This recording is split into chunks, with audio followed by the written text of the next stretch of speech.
Bruce, this library is incredible. Some of these artifacts rival what I've seen in the best museums. That Babylonian tablet alone is worth a fortune. How did you acquire half of this collection? I hope you didn't go through the same kind of trouble I usually face with traps. Indy, good to see you. Most of these artifacts were acquired legally through Wayne Foundation archaeological programs. A few came from stopping smugglers before they could sell them on the black market. Gotham's been demanding as usual, but I manage. Vacation isn't really in my vocabulary. I asked you here because I need expertise on warrior cultures and ancient combat traditions. Your anthropology background and field experience with tribal societies makes you uniquely qualified to help with this situation. Warrior cultures and tribal societies? Now you've got my attention. I've spent years studying everything from Aztec warriors to Mongol hordes. What specifically are we talking about? Is there some ancient warrior cult operating in Gotham? Or did you encounter someone from a culture that operates outside modern societal rules? Give me the details. I've dealt with enough fanatics who think old ways justify violence in the modern world. Khal Drogo. He's a warlord from another dimension where his people, the Dothraki, live as nomadic horse warriors. They raid, conquer, and take slaves as their entire way of life. Drogo is their strongest call, never been defeated in combat. He's crossed into our dimension through a dimensional rift, and he's treating Gotham like a city to be conquered. His entire worldview is based on strength, domination, and taking what you want. Modern laws mean nothing to him. A warlord from a dimension where conquest is the entire culture. That's worse than dealing with thuggy cultists or Nazi occultists. At least they operated within some framework of civilization, even if it was twisted. The Dothraki sound like they're pure warrior culture, with no concept of diplomacy or compromise. Everything is decided by combat and strength. You can't reason with someone whose entire identity is built on domination. Have you tried communicating with him at all? Communication has been difficult. Drogo speaks limited English, mostly learned from his wife, who came from a more civilized culture. But language isn't the real barrier, it's cultural values. In his world, taking what you want by force is honorable. Backing down or showing mercy is weakness that gets you killed. He respects strength above everything else. I've stopped his raids on Gotham neighborhoods, but he sees that as challenge, not deterrent. Each time I stop him, he comes back stronger. He sees you as a rival warrior, not a protector of law.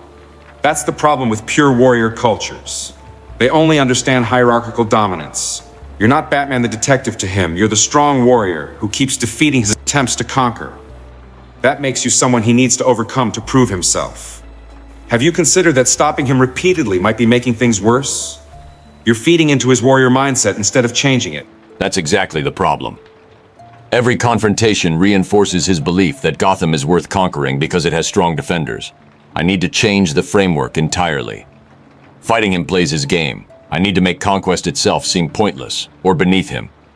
But I don't know enough about Dothraki honor culture to know what would accomplish that. That's where your anthropological expertise comes in. How do you make a conquest-driven warrior lose interest? Making a warrior lose interest in conquest is tricky. You need to either make the target seem unworthy or make the warrior himself question his values. The first is easier but temporary. The second is harder but permanent. In my experience with warrior cultures, the ones who changed did so because something forced them to see their way of life from outside its perspective. Culture shock, basically. What if we don't fight Drogo at all? What if we show him something that doesn't fit his worldview? Let's get Robin's input. Khal Drogo's entire identity is being the strongest warrior who takes what he wants. But the Dothraki have rules too. They don't fight in their sacred city. They have prophecies about the stallion who mounts the world. They follow their calls based on strength, but also on destiny and honor. If we can show Drogo that conquering Gotham goes against Dothraki prophecy or tradition, he might stop. Not because we beat him, but because it's beneath a true call to violate sacred laws. Robin's thinking like an archaeologist. Use their own cultural rules against them. I've done this before with the Thuggy cult, by invoking Kali's actual teachings versus their corrupted version. But here's the problem. We'd need to know Dothraki prophecies and sacred laws intimately enough to convince Drogo we're right. That requires access to their oral traditions and religious texts. Do we have any sources on Dothraki culture? Any scholars or refugees from his dimension who could help? I've been interviewing refugees who escaped through the dimensional rift. They've shared information about Dothraki traditions and taboos. One key element: the Dothraki believe their homeland is sacred. They can raid anywhere except where the Dosh Khaleen, their holy women, declare protected ground. If we can convince Drogo that Gotham sits on ground sacred to the Great Stallion, he's religiously obligated to leave it untouched. The challenge is making that claim believable to a skeptical warlord. Creating a false sacred site that a warrior will believe. That's risky. If Drogo finds out we're lying, he'll be more violent than before. But if we can find actual Dothraki religious artifacts or symbols and place them around Gotham in ways that suggest ancient Dothraki presence, it might work. Make it look like his people came here thousands of years ago and declared it holy. Give him archaeological evidence he can verify himself. That's more convincing than just telling him. Dr. Jones, Master Bruce, I must interject with a concern. You're proposing to deceive a warlord using false religious claims. Even if successful, what happens when he eventually discovers the deception? And more troubling, you're manipulating a person's deeply held spiritual beliefs for tactical advantage. That seems ethically questionable, regardless of how violent his culture might be. Is there no way to simply remove him from our dimension entirely? Alfred raises valid ethical concerns. The deception aspect bothers me too. That's why I've been working on a parallel approach, closing the dimensional rift permanently. If Drogo can't return to his world and can't bring his Khalasar through, he's stranded here alone. A call without his horde isn't really a call anymore. He'd be forced to adapt to our world or remain isolated.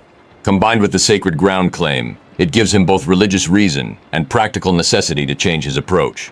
Closing his way home while giving him religious justification to stay peaceful. That's a two-pronged approach that addresses both practical and cultural elements. I can help create convincing archaeological evidence of ancient Dothraki presence in Gotham. A few carefully placed artifacts, some weathered symbols, maybe a fake ancient shrine. Make it look like a discovery rather than a fabrication. If Drogo believes his own ancestors declared Gotham sacred, he'll honor that even if he's stuck here. Let's give the warlord a reason to become something other than a conqueror.